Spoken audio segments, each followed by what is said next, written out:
Daddy got sawdust on the carpet again.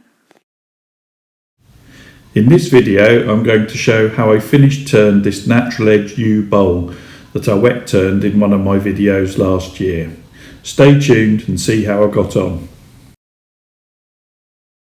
Hello folks, I'm back in my workshop again. Sorry I haven't had many videos out lately, I just haven't had time as usual. But today I'm going to revisit a project that appeared in my, I think it was back in November or October. I did a video called Tales from the Workshop. And I wet turned a bowl out of a freshly cut yew log.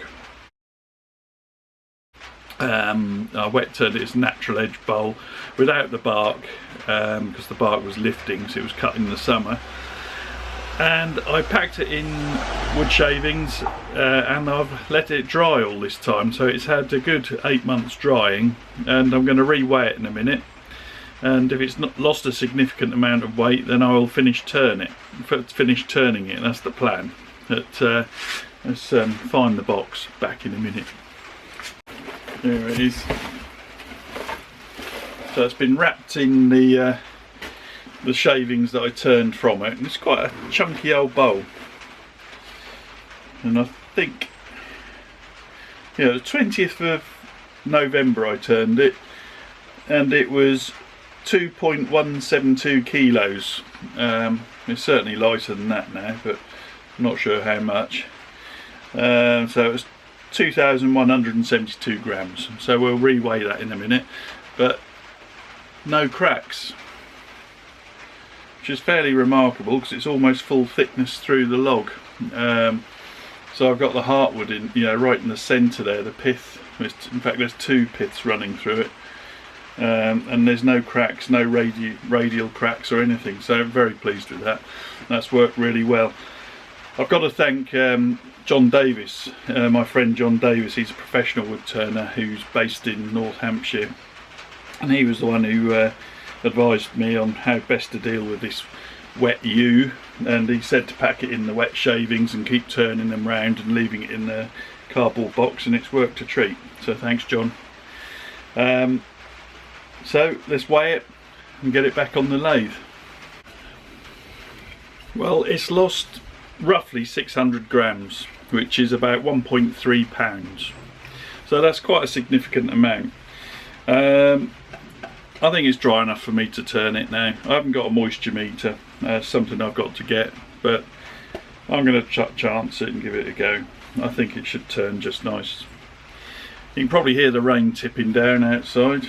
Typical British weather. We've had weeks of baking hot weather, and now we've had, I don't know, almost 2 weeks of rain, which is fairly typical. But yeah, all dry here in the workshop. First thing I'm going to have to do is reverse mount this on the lathe to true it up and get the foot trued up so I can put it in a chuck. I start by gluing some pieces of plywood together, just marking the centre here and marking around. I'm going to use the bandsaw just to take the corners off. This is going to form a friction chuck or a mounting block so that I can remount this yew bowl back onto my lathe. Here I'm using my drill press to drill out the centre and some pilot holes to mount the faceplate. Using my special jig for mounting the faceplate. Heavy duty stainless steel screws and an impact driver just to put the screws in. Then remove my jig. Pop it on the lathe. Using a bowl gouge just to turn it to round. Just a very rough bit of turning. A few push cuts and a bit of shear scraping. Then I'm just rounding off the front face just so that it forms a nice contour inside the bowl. Doesn't have to be overly neat. Just checking that the bowl clears the headstock, and then using a bit of anti-slip mat and some masking tape just to hold it in place. This should provide adequate grip onto the bottom of the bowl, on the inside of the bowl, so that the headstock can rotate the bowl. And the pressure is applied using the tailstock with a revolving stab centre, a live stab centre. Here I'm using my bowl gouge and skew chisel to true up the tenon. And now back to the bowl gouge and doing some push cuts and some shear scraping just to true up the outside of the bowl. Make sure it's turning round again. Creating a nice contour as well, doing a bit of shear scraping here. This is a Robert Sorby 3/8 bowl gouge.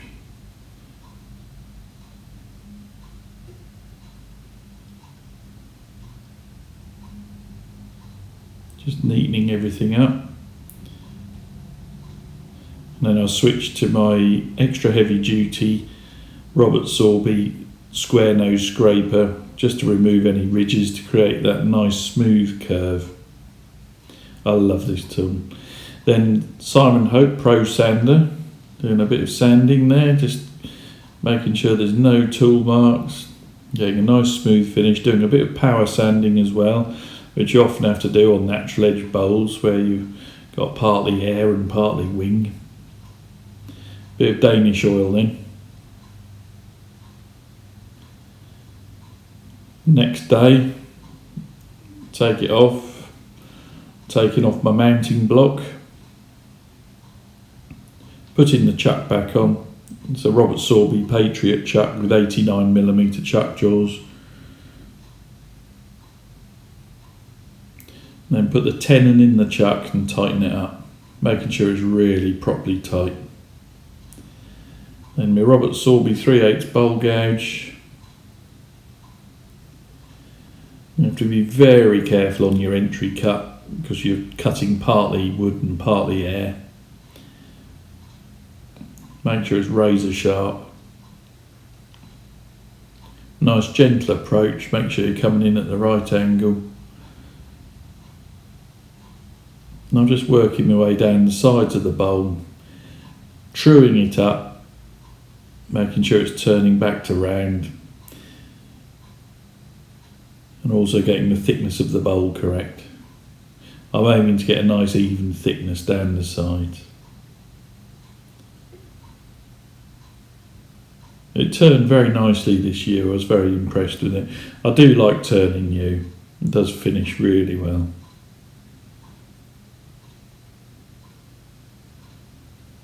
Doing push cuts and just, like I say, gentle cuts.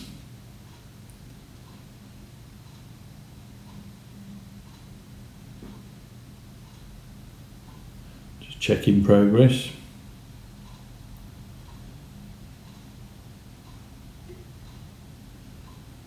I'm just doing a little bit of shear scraping.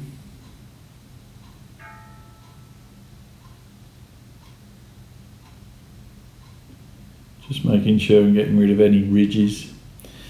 And then I switched to Robert Sorby Heavy Duty Bowl Scraper, another one of my favourite tools. Just checking the depth.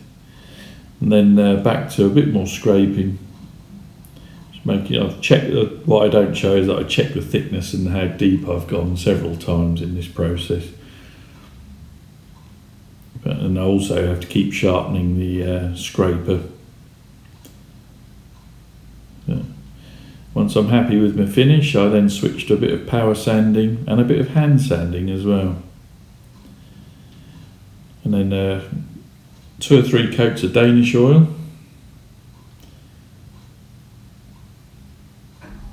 Once that's dry, I'm taking it off the chuck, taking the chuck back off, putting on my homemade block with the anti-slip mat, bringing up the tailstock with the revolving stab centre, then applying pressure so it grips onto that matting, and it was running absolutely spot on true, which is quite remarkable. I'm then doing a few pull cuts using my Robert Sorby bowl gouge, 3/8 bowl gouge. Just checking that we haven't got a rocker or a spinner, and then finishing off. Just snap the nub off with my fingers,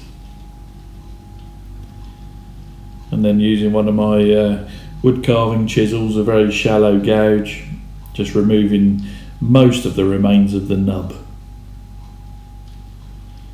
And a bit of power sanding just to finish it off, make sure it's nice and smooth. Then using my brand to put my logo on there. Here's the finished bowl. English yew, which I turned from a big old yew log, which, as I said, you can see in an earlier video of mine called Tales from the Workshop, and I'll put a link to that in the description if you've not seen it, and I'll try and put a clickable link at the end. But very, very pleased with that, how that's come out. Beautiful grain in it, and it dried out beautifully. One tiny crack appeared as I turned it, which you can just see on the bottom there, across there. You can just see a hint of it on the inside edge, but that's the pith, or one of the piths, running through. And I've found this with yew a couple of times, that you get these internal cracks right in the centre. With oak and things, I find that the radial cracks start on the outside almost and work their way in, whereas I've had it a couple of times with yew where it's the inside that cracks. Yeah, but no, I'm pleased with that, really pleased. That's one of my favourite bowls. But I'd like to add a couple of thank yous. I'd like to thank Barry Cook Hardwoods. He gave me some beautiful wood when I was at UKIS, and I'd like to thank the guys at UKIS for all their organising. It was a fantastic event, really enjoyed it. Drank far too much. It's these dodgy people like the likes of Mike Walt led me astray. Yeah, we had a great time, fantastic. Picked up lots of stickers. I'll have to do a little sticker review in one of my videos and to show which ones I've got. And don't forget Makers Central next May. Lots of exciting things going on there, and pass the word around, and you know, see if we can get in touch with as many makers as we can to try and come along to that. It was great to see everyone at UKIS, and thank you very much to all my subscribers. I'm over 9,000 now, which is something I never ever thought I would achieve. I'm really pleased with that. Thank you for all the lovely comments. I try and reply to everyone. Occasionally comments disappear, I don't know where they go, but yeah, I try and reply to all the comments.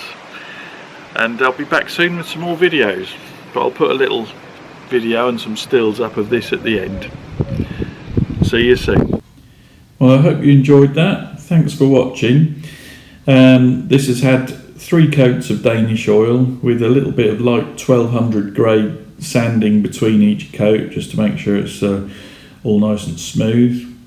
And I might well give it some more Danish oil over the next few days, feed it a bit and get a very high polish on it. But thanks again for watching, and thanks again to all my subscribers.